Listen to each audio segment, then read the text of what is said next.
loves. Lantawan niya akong napalit para sa among table. Barato lang kayo ni na ako napalit siya. And grabe ka nice ka iyang quality. Nawa, di ba? Ang ganda. Flower designs. This is pang ano siya sa table. Kasi tawag gani placemat. And pwede din siya pag nakay ka ng center table, then mo ni imuhang butangag vase. Sobrang ganda. So, pwede siyang ganun. And then, tingnan nyo. Ayan. Quality niya, really ligon. And then, the design is really pretty. Ayan. May pag-gold siya.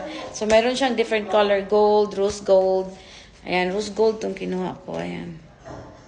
O, diba? Sobrang ganda. Kaya i-check out nyo na yan.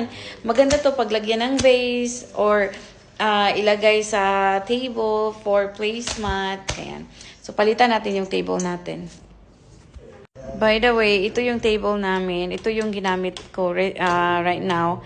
Pero papalitan ko kasi I had this for long time na. So, para mag-iba naman. So, let's see.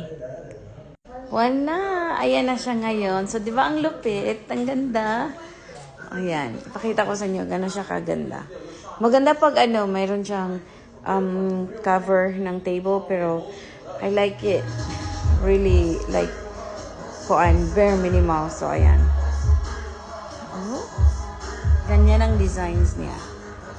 Ganda ng tingnan ng table niyo pag may placemat. Ayan. So, may banana pa kami dyan. Yan lang. Nasa yellow basket.